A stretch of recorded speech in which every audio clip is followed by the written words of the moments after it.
Hello there, I'm Eva Pilgrim. Thanks for streaming with us. Week 3 of testimony in the Sean Diddy Combs trial, starting with the music mogul's former assistant, Capricorn Clark, taking the stand.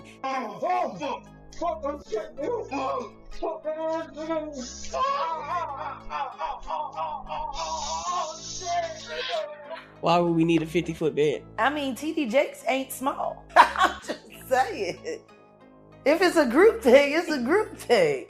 You gotta think about, you got Rick Ross, you got Khaled, we talk about heavy hitters. What began as Cassie bravely sharing her painful story has now spiraled into a massive media firestorm. The Diddy trial isn't just a celebrity case anymore. It's become a full-blown reckoning. Cassie's allegations about disturbing control, twisted parties, and abuse shocked many. But now, it's gone way beyond her. Explosive courtroom moments have emerged, audio recordings, leaked names, and jaw-dropping revelations. It all started with grainy hotel footage, no audio, just eerie silence. People thought that was the peak. Then came the courtroom bombshell, actual audio tapes. Phones were banned, no leaks, just whispers. And the reactions? Silent, frozen, horrified. Against her will twice. At one point alleging she was forced from her apartment and into a car to take Combs and one of his bodyguards to the home of rapper Kid Cudi to, quote, kidnap. Cudi was dating his ex, Cassie Ventura, at the time. Clark also claimed Combs threatened to kill Ventura if she didn't convince Kid Cudi not to tell police that Combs was allegedly involved with a break-in at his house. Clark also telling the jury that a large man repeatedly administered lie detector tests to her on suspicion that she stole jewelry loaned to Combs. She testified that this man said if she flunked the test, they're going to throw you in the After the audio played, the court revealed a new witness list, not clout chasers, but insiders. Ex-employees, former artists, party guests, people who were there. One big name, Dawn Richards, from Donna Kane. She testified that she once saw Diddy assault Cassie over something as small as dinner not being ready. The next day, he allegedly told her and her bandmate to stay quiet. Her exit from court said it all. Exhausted, shaken, drained. Did you observe an incident between Puff and Cassie? Yes, she was attacked by Sean and kicked. Did you see more violence by him against Cassie? Often. The government then shows Don Richard a picture of Diddy Dirty Money. When were you a member of this group? 2009 to 2011. The incident in 2009 when Sean Combs Cassie. Where was it? In Sean Combs' LA home. We were recording. What did he do? He was saying, "Where the F is my food?" He grabbed a black skillet with eggs and tried to hit her over the head. Cassie dropped to the ground. What did she do? She was in a fetal position. Then what? Sean Combs was kicking her in the head and the body and then dragged her up to the first floor. Glass was breaking and yelling. I was scared for her and for me too. Did you intervene? No. Did you call the police? No. The next day, what happened? He said it had been passionate and she was okay, and that it would be better if we didn't talk, that people could end up missing. How did you understand that? Death. Diddy's team then yells objection. Then the judge calls a sidebar and ends her testimony for the day. But Dawn Richard will be back on Monday to give the rest of her full testimony against Diddy. But right before they brought Dawn Richard in, they actually had a Homeland Security agent testify against Diddy about when they came and arrested him to take him to jail. So let's go ahead and get into that. The government asked, when Sean Combs was arrested, where did you go? The Park Hyatt Hotel, room 2115, where he was staying. They show a picture to the jury of his hotel suite, and what did you do? We assigned a letter to each room and began to search. What was your role? I took photographs of items and then signed them on the 6051 form. What was found in the closet? They then show a picture to the jury, and it was plastic bags full of Johnson. Then came a moment that said more than words ever could. Diddy's daughters walked out of court pale, expressionless. No comment, no glance at cameras. This was right after that disturbing audio played. Their reaction made it feel real, heavy, unshakable. Number one, as far as Will Smith is concerned,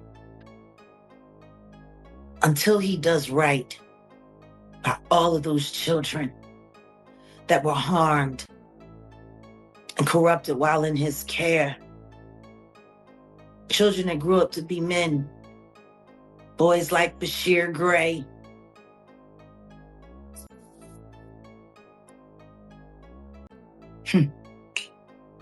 August Alsina, your own son. Like, your own son.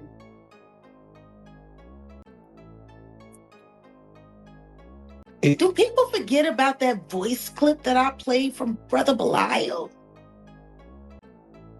Hey. Has anybody seen Belial? Come on. I asked him. Didn't I ask for him last year? Come on. Where's Belial? Is he missing with Cuba? Have they all moved to Bali with Russell Simmons and Kevin Liles? I would always say it is interesting when you speak on, Jaden Smith and you see the hug with with Justin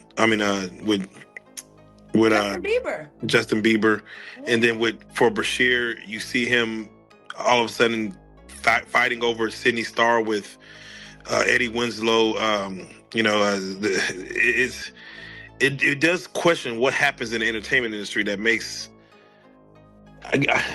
someone go into just being very close with men on men contact. It's interesting, I'll say the least. You want to know the thing that bothers me most about Bashir Gray?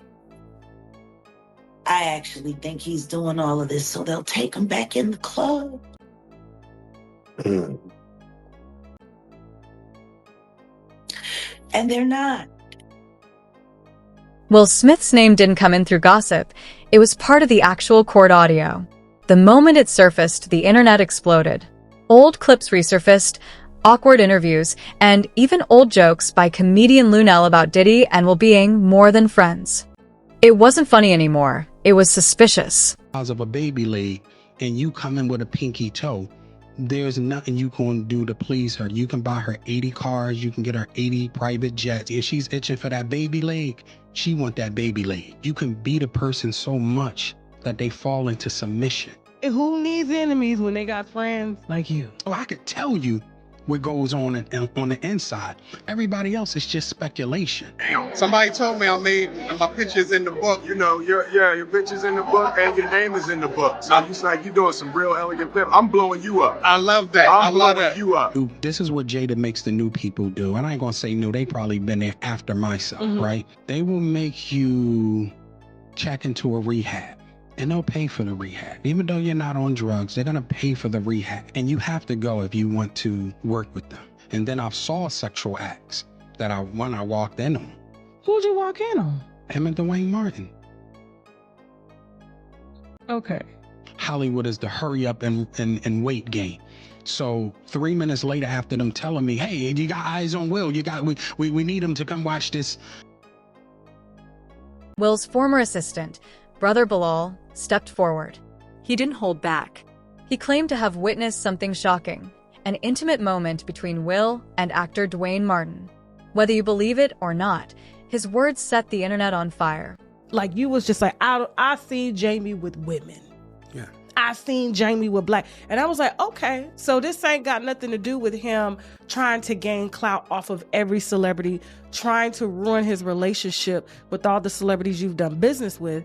This is just this particular friend that I've known damn near my whole life, and his wife, you feel like is sabotaging everything that y'all have together, and it's causing you to question him and his friendship towards you. Without question. So here's the whole thing in a nutshell. Okay. It's no secret in Hollywood that Jada hates me because I have a strong relationship with Will. And I do my own thing. Why don't she hate Dwayne? I can't answer that question. Why don't she hate Dwayne Martin? Well, she's gonna love anybody that treats her like she's a god, right? When you're a narcissist and a sociopath like she is, and I'll get into that, you want to be worshipped. And she got the bag. So these people will worship her, thinking that that Jada's gonna do something for them. But a narcissist and a sociopath is only looking to do things for themselves. It was shocked because I was like, Jada is talking about suing. And she's speaking on this, and to my surprise, Will hasn't said anything. And so they did come out and say a rep for Will totally denies the allegations. I was like, Will does not respond to anything. Nope. He's never. This is all Jada, because as soon as that rep statement came out, she goes to sit on the Breakfast Club to reiterate the same shit that I feel she gave to TMZ. Yes. Yeah.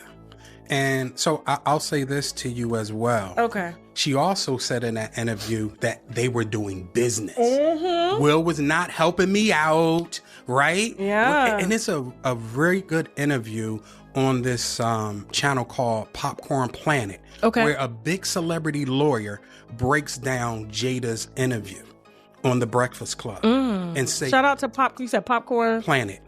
Okay, shout out to Popcorn Planet. We gotta check that out. They cannot even sue based on what she did at the Breakfast Club.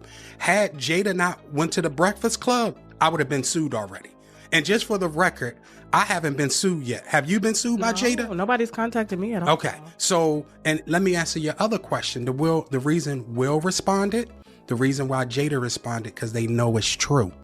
Will's never responded, and they responded in less than 9 hours. They did. That was a fast response. That was because he know what I saw in that dressing room. He know other things that I saw. You said it was murder. Yes. Dwayne Martin's a serial killer, because Will's not the only one, and we're gonna get into that later on too. So basically, Jada's interview did two things.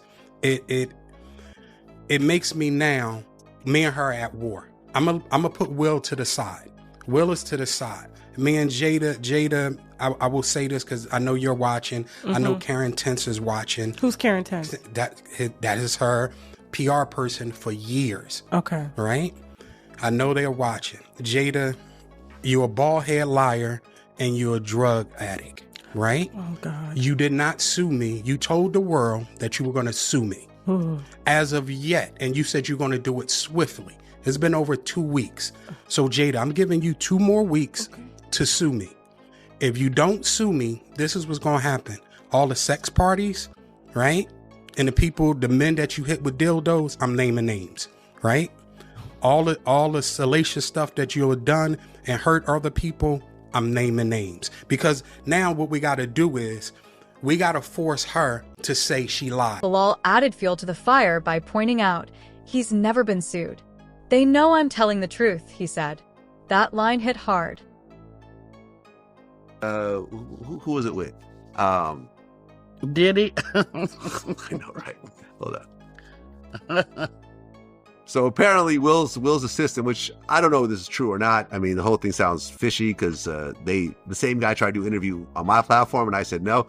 But he claims he saw Will Smith with Dwayne Martin. Oh, yeah. I know. I know nothing about this. This is crazy. I mean, well, you should interview Tisha Campbell, who was married to Dwayne Smith. That'd be an interesting interview. Wouldn't it? It would. You know her? I do. All right. Let's make some phone calls. I don't know. But, I mean, and then there's, what would be said and what wouldn't be said. But, I've heard more rumors about Dwayne than Will. Oh, you heard rumors about Dwayne? Oh. I heard some rumors about Will. Comedian Lunel chimed in again, saying there was more between Will and Dwayne than the public realized. What once felt like wild speculation started to feel calculated. He's dressing the same He dressing like Diddy? Hugged up with Diddy? I think that Lil Rod know a lot of but I know this. 2 men dress alike, it's just like 2 men laying down. when they both get up, they both homos. And that's real talk, bruh. My man, you go to a party, dog, and the nigga got the same shirt you got on, I'm taking my shirt off. I'm walking around in a t-shirt. And then, not to blow Meek Mill up out the water or anything like that, it was said that they checked his Google search and all the other shit, and he was searching for some online gay porn and all that other shit like that. Oh, wow. That shit is crazy, bro. But listen, those are what, you know, it's crazy that money, that lifestyle, and you trying to fit into something get you. These guys never set out to do all this shit. Meek Mills, when he got into the game, he didn't set out to be questioning about his manhood with Diddy. Will try to shut things down. I ain't nowhere near that man. I didn't do any of that stupid stuff. But it backfired. Clips poured in Will and Diddy at parties, events, cozy photos. The internet connecteds they didn't even know existed before. King son. Man, you doing it, man. You deserve it, daddy. You putting in that work. Proud of you. I love you. Yeah. Then came Meek Mill. His name surfaced in the audio too. And unlike Will, Meek exploded online. His Twitter feed went wild with defensive posts. But instead of helping his case, it made people look closer.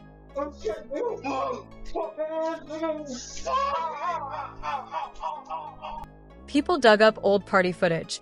Diddy calling Meek daddy poolside, surrounded by shirtless guys. Meek looking uncomfortable. Old tweets turned into evidence. When Meek snapped, "I'm not fruity, stop playing with me," the internet hit back with clips, posts, and memes. And TD Jakes. I'm looking at him as a saint going to a party that ain't nothing but sin. Drinking, maybe fornication, man on man, woman on woman, he on she. But maybe he there to lay some hands on somebody. Maybe. And yet, the world hasn't even heard the tapes. No leaks, no snippets, just terrifying descriptions. Some say the audio includes someone being hurt while Diddy laughs. If that's true, it's more than scandal. It's criminal.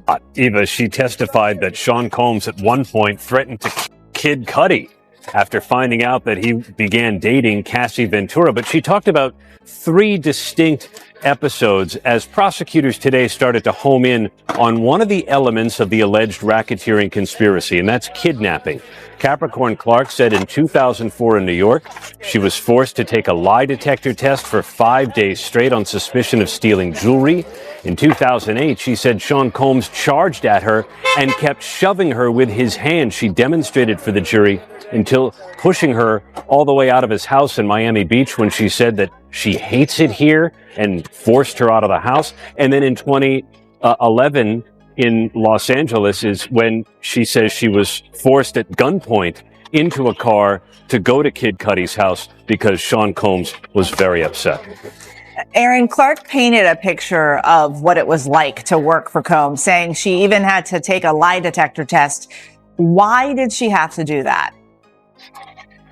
This goes back to July 4th weekend in the Hamptons. Sean Combs was hosting one of his now famous white parties, and he was able to wear 3 very high-end pieces of jewelry loaned to him by Jacob the jeweler. And after the party, Capricorn Clark was supposed to take possession of the jewelry and bring it on a private plane to Miami Beach, where Combs was headed. And on her way to the airport, she realized the bag wasn't there, and she said that she suspected it was an inside job. But apparently Combs and one of his bodyguards, a guy by the name of Uncle Paulie, that's how he was known, ended up taking her to what would be the headquarters of Bad Boy Entertainment. At the time, it was on 40th Street and Broadway. This was going to move uptown into the upper 50s, but the building wasn't finished. And she recalled for the jury being taken to a dilapidated space. There was only a folding table and chairs, and she remembered a huge guy, 5 times her size, chain smoking, and hooking her up to a lie detector machine every day for 5 days straight, and threatening that if she failed the test, she'd be thrown into the East River. This story left Cassie behind a long time ago. Now it's about a hidden world behind the luxury and red carpets, one full of secrets, silence, and powerful people. Why is it coming out now? Because the feds are turning up the heat, and survivors feel ready to talk. And suggested that, she just loved Sean Combs, and how could any of this be true? She said, look, he blackballed me in the music industry, stymied her as she tried to get other work, and so eventually she felt like she had no choice but to return to Sean Combs, and that's why she was so eager to work for him. I'm curious what Combs' response was hearing this in the courtroom. He was a really active defendant today. For the whole trial, he's been listening intently, scribbling notes, but on several occasions as Capricorn Clark was testifying, he would whisper into his attorney's ear, and Mark Agnifilo would then jump up to object when Capricorn Clark was trying to make a point. So he clearly did not remember the course of events that she described today the same way that Capricorn Clark did, and it was almost as if he was directing some of the cross-examination. Aaron Kotursky for us there outside the federal court in Manhattan. Thank you so much. And here to dig into the start of week 3 of this trial is ABC News legal contributor Brian Buckmeyer. You've been in the courtroom almost all of this trial, right? So whose testimony so far do you think has been the most significant? Well, I think the obvious answer has got to be Cassie Ventura. Cassie Ventura for a number of reasons. One, according to the government, she is victim number 1, and she does describe a lot of the allegations that the government is putting forward against Sean Combs, whether it be the racketeering conspiracy as to how this criminal enterprise operated, the different players. She's named a few of the security guards, for example, D-Rock, Ruben, also the sex workers and dancers who participated in these freak-offs. She's named them all because she participated in hiring them, according to her, because Sean Combs made her do so. And then, of course, just hearing the other details, like Kid Cudi's car being hit with a Molotov cocktail. Despite the chaos, those named are acting like it's business as usual. But that won't last. The internet doesn't forget. And when it smells a cover-up, it digs deeper. More voices are coming forward. More darkness being exposed. If the tapes are ever released, it won't just wreck Diddy. It might... He could not look at Diddy, and as they go on in that whole scene and stuff like that, Diddy gets mad at him because Diddy tried to look him in the eye, or he tried to look Diddy in the eye or something like that when he was doing Cassie and Cassie was doing Diddy. It was some crazy stuff like that, man. But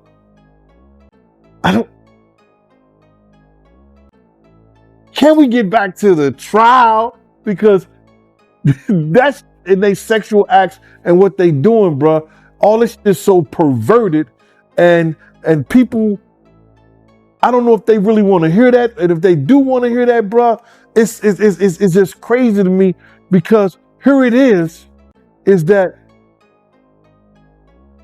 this mind that he has and this perverted mind that he do all this. I'm trying to wonder where this kid get this from. Is this some kind of learned behavior when he was a kid? Because his mama used to have those sex parties. His mama used to have those, and he used to see this and see some of this stuff. So is this him acting out his childhood fantasies that he saw back when he was a kid, or what? I don't know, bruh.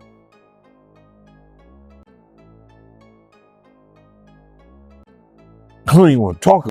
If the tapes are ever released, it won't just wreck Diddy. It might pull down a chunk of Hollywood with him. Jaguar Wright says he's trying to limit the damage.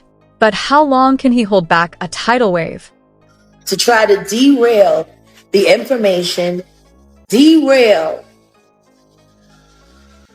the chain of evidence, derail history as it actually happened. And he is the kind of guy that has no problem with re-victimizing people all over again. Let's just keep it a buck. These girls showed up at a very opportune time, did they not? Adria and Lamisha Fuller. Very opportune time. I do Pierce Morgan. The elites go insane.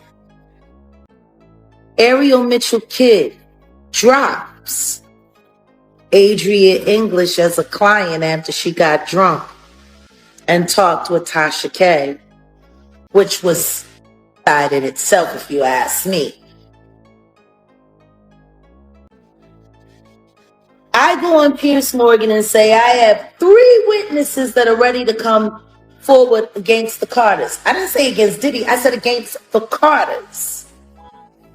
And then there was the fake C&D, which was nothing more than a phone call from the lawyer Alex Spiro, who tanked the Rock Nation offering so Dame Dash couldn't make any real money off of it. They're all afraid. When I look at Khadisha's content and I see her go and pull everything. When I see you go and pull all of those things that I leave on the breadcrumb trail, I need people to understand how valuable that is.